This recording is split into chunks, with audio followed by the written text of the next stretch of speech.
Students, আজকে আমি তোমাদের জন্য নিয়ে চলে এসেছি ক্লাস 9-এর দাফেন্দাতে যে ইংরেজি গ্রামার বইটা আছে সেখান থেকে আমি তোমাদের আজকে কিছু আনসিন করাবো বলে ভেবেছি। আজকে দেখো তোমাদের যাদের যাদের দাফেন্দাতের ইংলিশ গ্রামার বই আছে, এই বইটা যাদের যাদের আছে দেখো এখানে লেখা আছে, বইটার ওপরে দেখো লেখা আছে মাধ্যমিক grammar question bunch 9 with vocabulary. ঠিক আছে, এটা দেখো রাইটার আছে কম্পাইলড অ্যান্ড এডিটেড বাই দাফেন্দাত আছে। তো এই বইটা তোমাদের যাদের যাদের আছে তাদেরকে বলবো যে তোমরা আজকে এই বইয়ের 248 পেজ খুলে নাও। ঠিক আছে, দেখো আমি এখানে 248 পৃষ্ঠা খুলে নিয়েছি, তোমাদেরকে আমি কিছু আনসিন করিয়ে দেবো বলে। কারণ আমার মনে হয় তোমরা সকলেই এটা ভাবো যে একটা যখন তোমরা ইংলিশ এক্সাম দাও তখন তোমাদের সিন থেকে কোয়েশ্চেন অবশ্যই কমন আসে, কারণ তোমরা ইংরেজি যে টেক্সট বইটা থাকে সেটা তোমরা খুব সুন্দরভাবে করে যাও। তো সেখান থেকে সিন আসুক, প্রোজ আসুক বা তোমাদের গদ্য আসুক আর পদ্যই আসুক, তো তোমরা সেটা খুব সুন্দরভাবে করে নিতে পারো, তোমরা সেটা সুন্দর করে নিতে পারো। বাট আনসিন যেটা থাকে সেটা তোমাদের একেবারেই কমন থাকে না। যে কোনো বই থেকে যে কোনো জায়গা থেকে প্যাসেজ তুলে দেওয়া হয়, তোমরা সেটা কমন পাও না। তো এক্ষেত্রে তোমাদেরকে বলি, তোমরা যদি অনেকগুলো আনসিন একসঙ্গে প্র্যাকটিস করে রেখে দাও, অনেক বই ঘেটে যদি তোমরা বিভিন্ন কোশ্চেন ব্যাংক ঘেটে, কোশ্চেন বাঞ্চ ঘেটে যদি তোমরা বিভিন্নভাবে আনসিন অনেক রকমভাবে প্র্যাকটিস করে রেখে দাও, তাহলে আমার মনে হয় এক্সামে তোমরা একটা না একটা আনসিন ঠিক কমন পাবে। তো আমি তোমাদেরকে পার্টিকুলারলি কিছু আনসিন করিয়ে দেবো আজকে দাফেন্দাতের। এখানে একটা প্রণব মুখার্জি, আমাদের যে আমাদের যিনি রাষ্ট্রপতি ছিলেন, তার সম্পর্কে একটা এখানে আনসিন দেওয়া হয়েছে, একটা প্যাসেজ দেওয়া হয়েছে, সেটা আমি আজকে তোমাদেরকে করিয়ে দেবো। এরকম অনেক বেশ কিছুটা, মানে আমি 19-20টা মতন আনসিন তোমাদেরকে করিয়ে দেবো। আমার মনে হয় তার মধ্যে থেকে তোমরা কমন পেয়ে যাবে। তো তোমাদের যাদের মনে হয় যে কোনো একটা আনসিন তোমাদের কাছে ইম্পর্টেন্ট, তোমরা সেই আনসিনটা আমার কাছে কমেন্ট করে পাঠাবে যে দাফেন্দাত বইয়ের মানে এত পেজের এই আনসিনটা আমাদের ইম্পর্টেন্ট মনে হচ্ছে, এটা একটু সলভ করে দিন। তো আমি তোমাদেরকে অবশ্যই সলভ করে দেবো। দাফেন্দাতের বই ছাড়াও তোমাদের অন্য কোনো আনসিন যদি ইম্পর্টেন্ট বলে মনে হয়ে থাকে, তোমরা অবশ্যই আমাকে কমেন্ট করবে, আমি সেটা তোমাদেরকে সলভ করে দেওয়ার চেষ্টা করব। তো আজকে আমি তোমাদের দাফেন্দাতের যে গ্রামার বইটা আছে সেখানে আমাদের 248 পেজে যে আনসিনটা আছে সেই আনসিনটা আমি তোমাদেরকে সলভ করাবো। এখানে দেখো প্রথমে আমাদের যে প্যাসেজটা দেওয়া আছে সেটা বলেছে কেয়ারফুলি পড়ে নিতে, এবং এর নিচে কিছু প্রশ্ন দেওয়া আছে, সেই প্রশ্নগুলো আমাদেরকে কি করতে হবে, সলভ করতে হবে। তো চলো প্রথমে আমি তোমাদেরকে আনসিনটা সুন্দরভাবে পড়ে মানেটা বুঝিয়ে দিই, যাতে তোমাদেরও আনসার করতে কোনো সমস্যা না থাকে। এখানে দেখো বলেছে, Pranab Mukherjee was an upper division clerk in the office of the Deputy Accountant General, Post and Telegraph in Calcutta. তার মানে এখানে কি বলছে, Pranab Mukherjee was an upper division clerk. Upper division clerk মানে হচ্ছে ওপর মহলের একজন করণিক। কোথাকার? In the office of the deputy accountant general, post and telegraph in Calcutta. কলকাতার সহকারী সাধারণ হিসাবরক্ষক অফিসের একজন ওপর মহলের করণিক ছিলেন প্রণব মুখার্জি। তার ফার্স্ট লাইফটা কিন্তু এরকমই ছিল, সেটা ছিল কলকাতায়। এবং কোথাকার সাধারণ হিসাবরক্ষক ছিলেন তিনি? দ্য পোস্ট অ্যান্ড টেলিগ্রাফ, মানে পোস্ট অ্যান্ড টেলিগ্রাফ ব্যবস্থার হিসাবরক্ষক তিনি ছিলেন। In 1963 he became A lecturer assistant professor of political science at Bidyanagor College, Kolkata, and he also worked as a journalist at Desher Dak before entering politics. তাহলে এখানে কি বলেছেন, 1963 সালে তিনি একজন অধ্যাপক হয়ে যান, মানে অ্যাসিস্ট্যান্ট প্রফেসর, সহকারী অধ্যাপক হয়ে যান। কিসের? রাষ্ট্রবিজ্ঞান, আমাদের যে রাষ্ট্রবিজ্ঞান সাবজেক্টটা আছে সেই রাষ্ট্রবিজ্ঞানের লেকচারার হয়ে যান। কোথায়? কলকাতার বিদ্যানগর কলেজের। তিনি একজন সাংবাদিক হিসেবেও কাজ করেছিলেন। দেশের ডাক নামে যে পত্রিকাটা আছে সেই পত্রিকায় তিনি একজন সাংবাদিক হিসেবে কাজ করেছিলেন রাজনীতিতে প্রবেশ করার আগে, বিফোর এন্টারিং পলিটিক্স। রাজনীতিতে প্রবেশ করার আগে তিনি দেশের ডাক নামে এই যে খবরের কাগজটা আছে এখানে সাংবাদিক হিসেবে কাজ করেছিলেন। Mukherjee started his political career in 1967। Mukherjee তার রাজনৈতিক জীবন শুরু করেছিলেন 1967 খ্রিস্টাব্দে as a founding member of the Bangla Congress. Bangla Congress নামে যে পার্টি ছিল সেই পার্টির একজন প্রতিষ্ঠাতা সদস্য হিসেবে, মানে এই বাংলা কংগ্রেসের প্রতিষ্ঠাতা ছিলেন প্রণব মুখার্জি। এই প্রতিষ্ঠাতা সদস্য হিসেবে তিনি পলিটিক্যাল কেরিয়ার শুরু করেছিলেন। হি became a member of the Rajya Sabha, the upper house of India parliament, and in July 1969 on a Bangla Congress ticket. তিনি 1969 সালের জুলাই মাসে আমাদের যে ভারতের যে সভাকক্ষ আছে, পার্লামেন্ট আছে, সেই পার্লামেন্টের ওপর মহলে রাজ্যসভায় তিনি একজন সদস্য হিসেবে স্থান পান। তো সেখানে তিনি একটা রাজ্যসভায় স্থান পেয়েছিলেন। Mukherjee soon became the medium of exchanging confidential works between Indira Gandhi and Ajay Mukherjee, the then Chief Minister of West Bengal. Mukherjee খুব তাড়াতাড়ি একজন মধ্যমায় পরিণত হয়েছিলেন। আমাদের যিনি ইন্দিরা গান্ধী ছিলেন এবং যিনি আমাদের প্রাক্তন মুখ্যমন্ত্রী ছিলেন অজয় মুখার্জি, সেই ইন্দিরা গান্ধী এবং অজয় মুখার্জির মাঝখানে তাদের যে গোপন কাজকর্ম হতো, কনফিডেন্সিয়াল ওয়ার্কস মানে হচ্ছে গোপন কাজকর্ম, তাদের যে সমস্ত গোপন রাজনৈতিক বা আদার যে সমস্ত কাজকর্ম হতো সেই কাজকর্মগুলোর সাক্ষী ছিলেন একমাত্র প্রণব মুখার্জি। প্রণব মুখার্জি তাদের সেই গোপন কাজকর্মের মিডিয়াম ছিলেন, মানে মধ্যমা ছিলেন। হি বিকেম এ গান্ধী লয়ালিস্ট, তিনি একজন গান্ধীবাদী হয়ে ওঠেন, and was often described as her main for all seasons. তিনি একজন গান্ধীবাদী হয়ে ওঠেন এবং তাকে মাঝে মধ্যেই বর্ণনা করা হতো কি বলে, সব ঋতুর মানুষ বলে তাকে বর্ণনা করা হতো। ইন 1972 সালে ইন্দিরা গান্ধী রিক্রুটেড হিম, ইন্দিরা গান্ধী তাকে নিয়োগ করেন to the Indian national Congress along with merging the Bangla Congress into the party. Indira Gandhi তাকে ভারতীয় জাতীয় কংগ্রেস পার্টিতে তাকে নিয়োগ করেন। এর সাথে সাথে বাংলা যে কংগ্রেস পার্টিটা তিনি প্রতিষ্ঠা করেছিলেন সেখানেও তিনি থাকেন একই বরাবর। Mukherjee served A commerce minister of the Indira Gandhi government from 1980 to 1982 and again in 1984। Mukherjee 3 বার পরিবেশিত হয়েছিলেন বাণিজ্য মন্ত্রী হিসেবে। ইন্দিরা গান্ধী সরকার থাকাকালীন তিনি বাণিজ্য মন্ত্রী হয়েছিলেন 3 বার, 1980 সালে থেকে 1982 সাল পর্যন্ত এবং আবার 1984 সালে হয়েছিলেন। মুখার্জি's first spell as the finance minister of India was during the Indira Gandhi government in 1982. মুখার্জির যে প্রথম শুরুটা অর্থমন্ত্রী হিসেবে তার যে প্রথম শুরুটা ভারতে, সেটা কিন্তু ইন্দিরা গান্ধী সরকার থাকাকালীনই এবং 1982 খ্রিস্টাব্দে সেটা। He presented his first annual budget in 1982-83 as finance 1983. তিনি তার প্রথম যে বার্ষিক বাজেটটা সেটা রেখেছিলেন 1982 কি 83 খ্রিস্টাব্দে। As finance minister, অর্থমন্ত্রী হিসেবে Mukherjee signed the letter appointing Manmohan Singh as the governor of the Reserve Bank of India. Mukherjee একজন অর্থমন্ত্রী হিসেবে প্রণব মুখার্জি কি করেছিলেন, মনমোহন সিংকে রিজার্ভ ব্যাংক অফ ইন্ডিয়া, যেখান থেকে আমাদের টাকা ছাপানো হয়, প্রত্যেকটা টাকার নোটে দেখবে রিজার্ভ ব্যাংক অফ ইন্ডিয়ার নাম লেখা থাকে, তো যেখান থেকে আমাদের টাকা ছাপানো হয় সেই ব্যাংকের গভর্নর হিসেবে বা সেই ব্যাংকের সরকার হিসেবে মনমোহন সিংকে তিনি অ্যাপয়েন্ট করেন, মানে নিয়োগ করেন। তারপরে দেখো আছে মুখার্জি ওয়াজ সাইডলাইন্ড। মুখার্জিকে সাইডলাইন মানে কি বলতে পারো, মাঠের বাইরে রেখে দিয়েছিল, মানে পুরোপুরি তাকে বহিষ্কৃত করে দিয়েছিল, অ্যান্ড ইভেনচুয়ালি এক্সপেলড, পুরোপুরিভাবে তাকে বহিষ্কৃত করে দিয়েছিল অবশেষে from the main stream of Indian national Congress following the assassination of Indira Gandhi. Indira গান্ধীর খুনের পর, ইন্দিরা গান্ধীকে যখন হত্যা করা হয় তারপর থেকে কিন্তু প্রণব মুখার্জিকে পুরোপুরি তাদের যে ইন্ডিয়ান কংগ্রেসটা যে দলটা ছিল তার বাইরে তাকে রাখা হয় এবং অবশেষে তাকে দল থেকে বহিষ্কৃতই করে দেওয়া হয়। Though he was much more experienced in politics, যদিও তিনি রাজনীতিতে অত্যন্ত দক্ষ ছিলেন, দেন ইন্দিরা সন রাজীব গান্ধী। ইন্দিরা গান্ধীর ছেলে রাজীব গান্ধীর থেকে তিনি রাজনীতিতে অনেক বেশি দক্ষ ছিলেন। In 1986, 1986 খ্রিস্টাব্দে Mukherjee founded another party. Mukherjee একটা অন্য দল প্রতিষ্ঠা করেন, দ্য রাষ্ট্রীয় Samajwadi Congress RSC in West Bengal. পশ্চিমবঙ্গে তিনি রাষ্ট্রীয় সমাজবাদী কংগ্রেস নামে একটা অন্য দল প্রতিষ্ঠা করেন, যেটা শর্টে আরএসসি নামে পরিচিত। The RSC and INC march 3 years after a compromise was reached with Rajiv Gandhi. RSC আর আইএনসি এরা দুজন মিলে 3 বছর পর একটা কম্প্রোমাইজে আসে, মানে আরএসসি আর আইএনসি হচ্ছে, আরএসসি হচ্ছে রাষ্ট্রীয় সমাজবাদী কংগ্রেস আর আইএনসি হচ্ছে ইন্ডিয়ান ন্যাশনাল কংগ্রেস। এই দুটো দল 3 বছর একত্রে ছিল না, 3 বছর পর এরা একটা বোঝাপড়া করে এবং একসঙ্গে হয়ে যায়, এবং এই বোঝাপড়াটা কার কার সাথে হয়, প্রণব মুখার্জি এবং রাজীব গান্ধীর সাথে। তারপরে দেখো আছে after the assassination of Rajiv Gandhi in 1991, 1991 খ্রিস্টাব্দে যখন রাজীব গান্ধীকে হত্যা করা হয়, PV Narasimha Rao choose to appoint him as deputy chairman of the Indian Planning Commission and subsequently as a Union Cabinet Minister.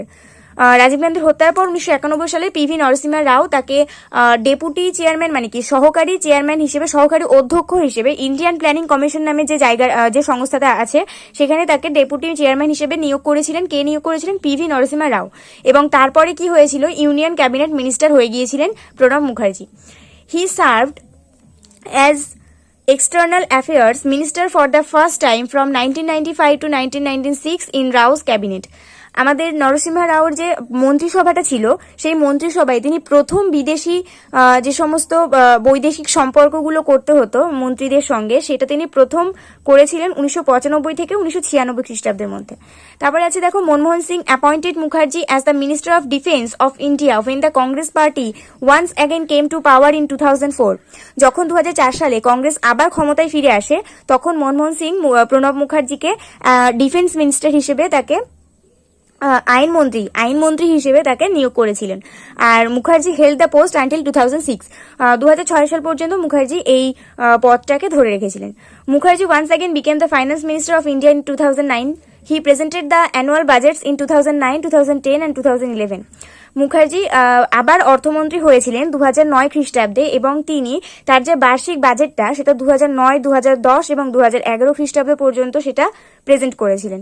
তো এই হচ্ছে আমাদের আনসারের প্যাসেজটা ছিল। এখানে আমি ভালো করে পড়ে তোমাদেরকে মানেটা বুঝিয়ে দিলাম। এবার দেখো আমাদের যে সমস্ত কোশ্চেনগুলো সলভ করতে বলেছে সেগুলো এবার আমাদেরকে সলভ করে ফেলতে হবে। এইখানটা দেখো, ঠিক যেভাবে তোমাদের দাগ নম্বর দেওয়া থাকবে সেইভাবেই কিন্তু তোমাদেরকে দাগ নম্বরটা দিতে হবে। এখানে আমাদের দাগ নম্বর কি আছে? এখানে আছে 1, এখানে আছে এ, আর এখানে আছে 1। তো 1-এর এর 1 নম্বর, ঠিক আছে। এখানে দেখো আমি দিয়েছি 1-এর এর 1 নম্বর। এখানে আমি আজকে তোমাদের দাফ এন্ড দাঁতের কোশ্চেন ব্যাংক করাচ্ছি, রিডিং স্কিল আনসিন করাচ্ছি, পেজ নম্বর 248। আর এখানে দেখো আমি 1-এর এর 1 নম্বর দাগ নম্বর দিয়েছি। দাগ নম্বরে দেখো এখানে আমি বাংলার ক্ষেত্রে তোমাদের সবসময় বলে থাকি যে এমসিকিউ কোশ্চেন কখনোই তোমরা শর্টে লিখে দেবো না, মানে শুধু দাগ নম্বর দিয়ে সেই উত্তরটা শুধু লিখে দেবে না, সবসময় সেই কোশ্চেনটা ফুল কোশ্চেনটা লিখবে, তারপর নিচে জায়গা ছেড়ে সেইখানে তোমাদের যেটা আনসার হবে সেটা লিখবে। ইংলিশের ক্ষেত্রেও কিন্তু সেটা এক্সেপশনাল কিছু হবে না। ইংলিশেও তোমরা বাংলার মতন পুরো কোশ্চেনটা আগে লিখে নেবে, শুধুমাত্র এমসিকিউ এর ক্ষেত্রে, আর কিন্তু কোনো ক্ষেত্রে নয়, শুধুমাত্র এমসিকিউ এর ক্ষেত্রে তোমরা পুরো কোশ্চেনটা একবার লিখে নেবে, লিখে তোমাদের যেটা আনসার সেটা নিচে লিখবে।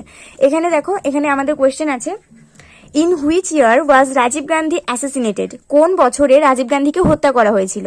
4টে অপশন আছে, 1984, 1989, 1991, 1995। এর মধ্যে আমাদের আনসার হবে 1991, কারণ এইখানে দেখো আমরা এখানে পেয়েছি after the assassination of Rajiv Gandhi in 1991। তাহলে এখানে আমরা বুঝতে পারলাম যে 1991 খ্রিস্টাব্দে রাজীব গান্ধীকে হত্যা করা হয়েছিল। তাহলে এখানে আমাদের আনসারটা হচ্ছে 1991। তাহলে এখানে আমরা কিভাবে আনসারটা লিখবো? এখানে আমরা প্রথমে 1-এর এ দাগের 1 দাগ দিয়ে দিয়েছি, তারপর পুরো কোশ্চেনটা আমরা লিখে নিয়েছি। In which year was Rajiv Gandhi assassinated, আমরা এখানে একটা অ্যারো দিয়েছি, তারপর আমাদের যেটা আনসার সি দিয়ে 1991 সেটা আমরা লিখে নিয়েছি। তো এইভাবে আমরা বাকি উত্তরগুলো লিখবো। চলো সেকেন্ড প্রশ্ন কি আছে দেখি। Who recruited Pranab Mukherjee as the deputy chairman of the Indian planning commission? কে প্রণব মুখার্জিকে ডেপুটি চেয়ারম্যান হিসেবে ইন্ডিয়ান প্ল্যানিং কমিশনে নিয়োগ করেছিলেন? এটা কে নিয়োগ করেছিলেন? আমরা একটু আগেই দেখেছি যে এখানে ছিল PV Narasimha Rao choose to appoint him as deputy chairman of the Indian planning commission and subsequently as the union cabinet minister. তাহলে এখানে আমাদের অপশনে আছে অজয় মুখার্জি, রাজীব গান্ধী, ইন্দিরা গান্ধী, পিভি নরসিংহ রাও। তাহলে আমাদের উত্তরটা হবে পিভি নরসিংহ রাও, যেহেতু পিভি নরসিংহ রাও প্রণব মুখার্জিকে ডেপুটি চেয়ারম্যান হিসেবে নিয়োগ করেছিলেন। তাহলে এখানে আমরা প্রথমে 2 দাগ দিয়ে আমরা পুরো কোশ্চেনটা লিখে নিয়েছি, তারপরে আমরা ডি দাগ দিয়ে পিভি নরসিংহ রাও আনসারটা লিখে নিয়েছি। 3 নম্বরে দেখো আছে, how many political parties did Pranab Mukherjee form on his own? ঠিক কতগুলো পলিটিক্যাল পার্টি প্রণব মুখার্জি নিজে তৈরি করেছিলেন? কতগুলো প্রণব মুখার্জি নিজে তৈরি করেছিলেন? তিনি কিন্তু 2টো পলিটিক্যাল পার্টি নিজে তৈরি করেছিলেন, কারণ এখানে আমরা প্রথমেই তাকে একটা ফাউন্ডিং মেম্বার হিসেবে পেয়েছি বাংলা কংগ্রেসের, তাই তো। বাংলা কংগ্রেসটা 1967 খ্রিস্টাব্দে তিনি প্রতিষ্ঠা করেছিলেন এবং তখন তার পলিটিক্যাল কেরিয়ার তিনি সেইভাবে শুরু করেছিলেন। তাহলে এখানে তিনি এই একটা প্রতিষ্ঠা করেছেন, এই একটা পার্টি। আবার পরে যখন রাজীব গান্ধী তাকে সাইডলাইন করে দিয়েছিলেন তখন কিন্তু তিনি আর একটা তৈরি করেছিলেন, সেটা কি আরএসসি। আরএসসি মানে হচ্ছে আমাদের রাষ্ট্রীয় সমাজবাদী কংগ্রেস, এই দলটা কিন্তু তিনি তৈরি করেছিলেন। তাহলে এই একটা দল আর ওই একটা দল, তাহলে আমাদের দুটো মিলিয়ে হচ্ছে 2টো দল, তাই না। তাহলে এখানে আমাদের অপশন আছে 1, 2, 3, 4। তাহলে আমাদের উত্তর হবে 2, তাই তো। তাহলে আমরা এখানে দেখো 3 দাগ দিয়ে পুরো কোশ্চেনটা লিখে নিয়েছি, তারপরে আমরা এখানে এটা 3 আছে, বাট এটা 3 হবে না, এটা 2 হবে, ঠিক আছে। এটা তোমরা 2 করে নাও। এবং আমাদের 2 অপশনে আছে বি, এটা আমাদের বি অপশনে আমাদের 2, ঠিক আছে, এটা কিন্তু 2। তাহলে প্রণব মুখার্জি দুটো দল তৈরি করেছিলেন, ঠিক আছে, তিনটে নয়, দুটো দল তৈরি করেছিলেন।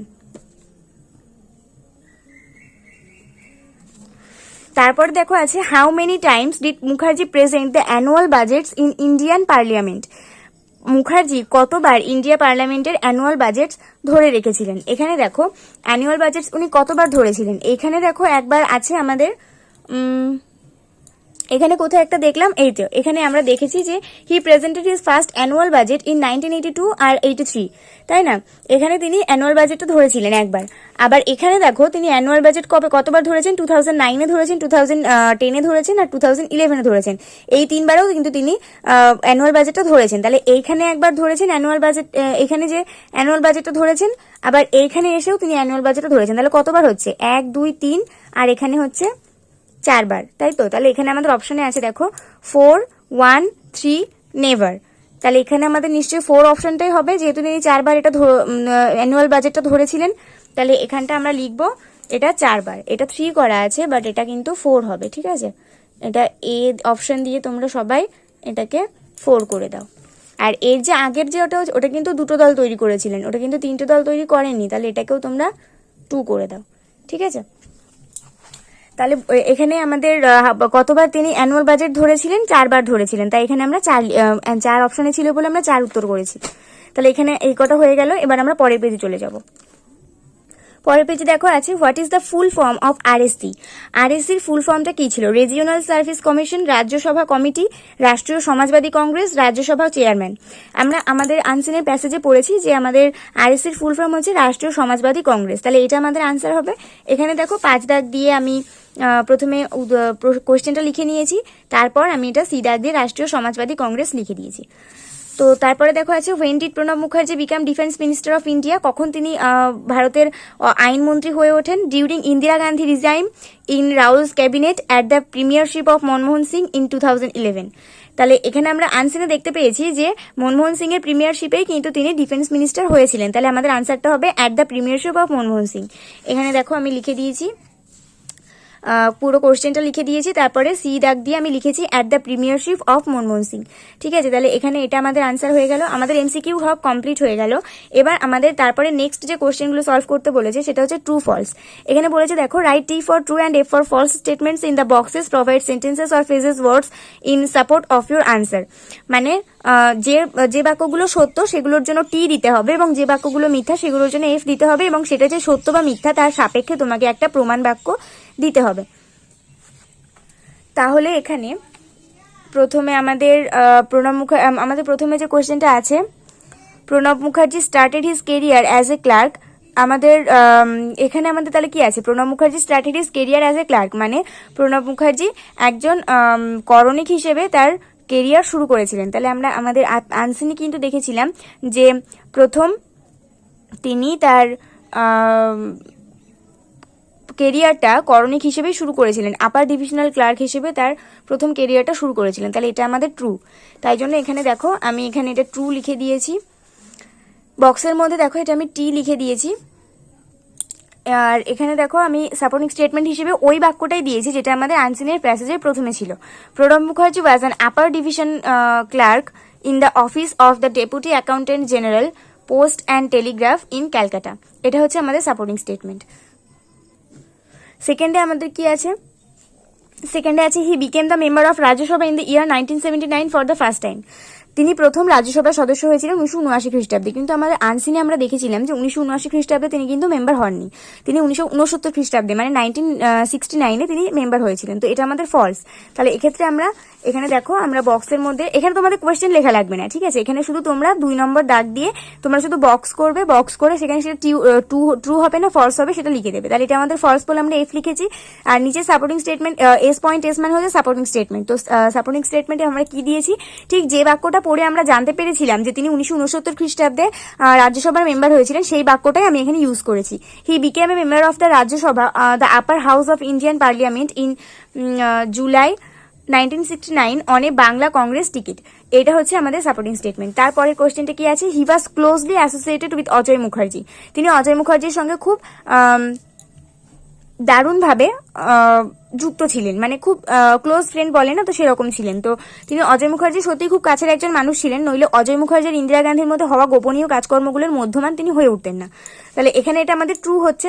তাহলে ট্রু হওয়ার জন্য এটার যে সাপোর্টিং স্টেটমেন্টটা হতে পারে সেটা দেখো কি, Mukherjee soon became the medium of exchanging confidential works between Indira Gandhi and Ajay Mukherjee, the then Chief Minister of West Bengal. এটা হচ্ছে আমাদের সাপোর্টিং স্টেটমেন্ট।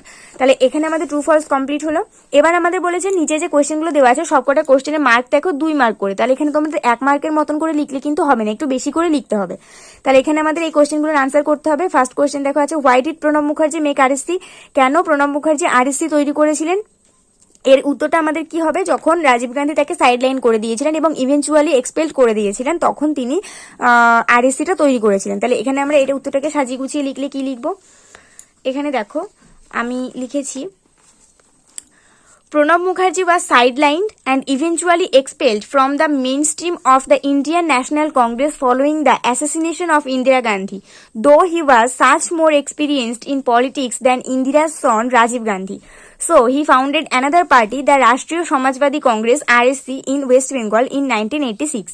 এটা হচ্ছে আমাদের পুরো উত্তরটা, যে কেন তিনি আরএসসিটা তৈরি করেছিলেন। এটা আশা করি তোমরা বুঝতে পেরেছো। তারপরে দেখো আমাদের সেকেন্ড কোয়েশ্চেন আছে, who acted as the medium of Indira Gandhi and Ajay Mukherjee? Indira Gandhi এবং অজয় মুখার্জির মিডিয়াম ইয়েতে কে অভিনয়, মানে কে রোল প্লে করেছিল বা কে ভূমিকা নিয়েছিল? এখানে তাহলে আমরা লিখতে পারি যে Pranab Mukherjee soon became the medium of exchanging confidential works between Indira Gandhi and Ajay Mukherjee. He acted as the medium. ঠিক আছে, এইটুকু লিখলেই হয়ে যাবে। এখানে দেখো আমি কিন্তু বাড়তি কিছু ইউজ করছি না, তোমরা আনসিনের প্যাসেজের মধ্যে ঠিক যেভাবে পড়েছিলে আমি ঠিক সেইভাবেই এখানে ইউজ করেছি। আমি আদার্স কিন্তু কোনো টেন্স ইউজ করিনি, আদার্স কোনো শব্দ ইউজ করিনি, ঠিক যাতে তোমাদের বুঝতে সুবিধা হয়, যাতে পরীক্ষার হলে তোমাদেরকে অপ্রস্তুত অবস্থায় পড়তে না হয়। সেই জন্য আমি সহজ করে লেখার চেষ্টা করেছি, যাতে তোমাদের বাইরে থেকে কোনো কিছু মাথায় নিয়ে এসে সেটা লিখতে না হয়। বইয়ের আনসিনের প্যাসেজের মধ্যে যেটা লেখা থাকবে সেইটুকু লিখলেই যাতে তোমরা নাম্বারটা পেয়ে যাও, সেই চেষ্টাটা আমি এখানে করেছি। তো এখানে দেখো আমাদের আনসারের প্যাসেজের মধ্যে ঠিক যেভাবে লেখা ছিল আমি ঠিক সেখান থেকে সেইটুকুই লিখেছি। আর এখানে দেখো আমি কিছুই চেঞ্জ করিনি, এখানেও ঠিক আমি কিছুই চেঞ্জ করিনি, এই পর্যন্ত যা ছিল আমি লিখে দিয়েছি। শুধু যেহেতু আমাদের প্রশ্নে এখানে লেখা রয়েছে হু অ্যাক্টেড অ্যাজ দ্য মিডিয়াম, তো আমি সবার লাস্টে এটা যাতে প্রশ্নের উত্তরটা যাতে মিলে যায় সেই জন্য আমি এখানে লিখেছি হি অ্যাক্টেড অ্যাজ দ্য মিডিয়াম। এটা লিখলে তোমাদের ভুল হবে না, আবার তোমরা এটা নাও লিখতে পারো, তোমরা এইটুকু লিখে ছেড়েও দিতে পারো, তাতেও কোনো সমস্যা নেই। তাহলে আমাদের 3 নম্বর প্রশ্নটা আছে, দেখো he held a number of cabinet portfolios, what were they? তিনি অনেকগুলো মন্ত্রিসভার পদ সেটা তিনি ধরে রেখেছিলেন, এবং সেগুলো কি সেটা তোমাকে বলতে হবে। এখানে দেখো এই কোশ্চেনটা তোমাদেরকে সম্পূর্ণ একটু অন্যরকম ভাবে লিখতে হবে, তো তোমরা যারা চাও তারা আমার এখান থেকে কপি করতে পারো, কারণ এটা একটু অন্যরকম ভাবে তোমাদেরকে লিখতে হবে, নইলে উত্তরটা ঠিক মিলবে না। এখানে দেখো আমি লিখেছি, Pranab Mukherjee held a number of cabinet portfolios in prime minister Manmohan sings government, দিয়ে এরকম একটা হাইপেন দেবে এখানে, মানে মনে হবে যেন যথা লিখছো, বাংলাতে যেরকম লেখো যে 2 প্রকার, যথা দিয়ে এরকম একটা হাইপেন দাও না, তো এখানে যথাটা লেখা লাগবে না, ইংলিশের ক্ষেত্রে এই হাইপেনটাই হচ্ছে যথা। তো মনমোহন সিংস গভর্নমেন্ট যথা ডিফেন্স 2004 to 2006 আইন মন্ত্রী ছিল, তারপরে ছিল এক্সটার্নাল অ্যাফেয়ার্স যেটা তিনি ঠিক করেছিলেন 2006 থেকে 2009, অ্যান্ড ফাইন্যান্স 2009 থেকে 2012। তো এইটুকু হচ্ছে আমাদের আনসার, এইটুকু লিখলেই আমার মনে হয় তোমরা নাম্বার পেয়ে যাবে। যাদের মনে হবে যে তোমরা ওই আনসারটা বানিয়ে লিখতে পারবে না তারা এটা কপি করে নিতে পারো, কোনো অসুবিধা নেই। তারপরে দেখো আমাদের যেটা আছে, আমাদের পরের প্রশ্নটা, Pranab Mukherjee was made the external affairs minister by PV Narasimha Rao, Manmohan Singh, Rajiv Gandhi, Indira Gandhi. এটা একটা বুদ্ধির কোশ্চেন দিয়েছে, কারণ এখানে দেখো বলেছে মোস্ট অ্যাপ্রোপ্রিয়েট আনসার। এখানে তোমাদের যে এই আনসারটা তোমাদের মোস্ট অ্যাপ্রোপ্রিয়েট, এটা তোমাদের 2 মার্কের। ঠিক আছে, এই একটার জন্য তোমাদের 2 মার্কের। Pranab Mukherjee was made the external affairs minister by, মানে কার সাহায্যে প্রণব মুখার্জি বৈদেশিক সম্পর্কগুলোকে স্থাপন করতো, কার সাহায্যে বলো তো? এটা আমরা ওখানে আনসিনে পড়েছিলাম যে রাওস ক্যাবিনেট, মানে পিভি নরসিমহা রাওয়ের মন্ত্রিসভা থেকে কিন্তু তিনি এক্সটার্নাল অ্যাফেয়ার্স গুলো করতেন। তাহলে এক্ষেত্রে আমাদের আনসারটা হবে পিভি নরসিমহা রাও। তো এখানে দেখো আমি এটা লিখে দিয়েছি। আমি প্রথমে এমসিকিউর ক্ষেত্রে যেহেতু পুরো কোশ্চেনটা লিখতে হয়, আমি এখানে ডি দাগ দিয়ে 1 দাগ দিয়ে পুরো কোশ্চেনটা লিখে নিয়েছি। তারপরে আমাদের যেটা আনসার এ দাগ দিয়ে পিভি নরসিমহা রাও আমি লিখে দিয়েছি। তো এই হচ্ছে আমাদের আনসার এখানে কমপ্লিট হলো। আমাদের প্রণব মুখার্জি সম্পর্কে যে আনসারটা ছিল সেটা আমাদের কমপ্লিট হলো। এরপরে তোমাদের দাফিন দাতের বইতেই একটা দেখো Indian prime minister Narendra Modi সম্পর্কে একটা আছে, সেটা তোমাদেরকে আমি করিয়ে দেবো। তো এখানে যদি তোমাদের কারো কোথাও বুঝতে অসুবিধা হয়ে থাকে, আমার আজকের যে ভিডিওটা সেখানে যদি তোমাদের কোথাও বুঝতে অসুবিধা হয়ে থাকে অবশ্যই আমাকে কমেন্ট করবে, আমি সেটা সলভ করার চেষ্টা করব। যদি কারোর অন্য কোনো অ্যান্সার ইম্পর্টেন্ট বলে মনে হয় সেটা আমাকে অবশ্যই কমেন্টে জানাবে, আমি সেটা সলভ করার চেষ্টা করব। আর অবশ্যই যদি ভিডিওটা ভালো লেগে থাকে তাহলে অবশ্যই এটা লাইক করে দেবে, বন্ধুদের সঙ্গে অনেক অনেক শেয়ার করে দিও। আর অবশ্যই যদি চ্যানেলে নতুন হয়ে থাকো তাহলে চ্যানেলটিকে সাবস্ক্রাইব করে বেল নোটিফিকেশনটা অন করে দিও, যাতে আমি ভিডিও আপলোড করার সাথে সাথে তোমাদের কাছে নোটিফিকেশন চলে যায়। পরের ভিডিওতে দেখা হবে, ততক্ষণ সবাই ভালো থেকো।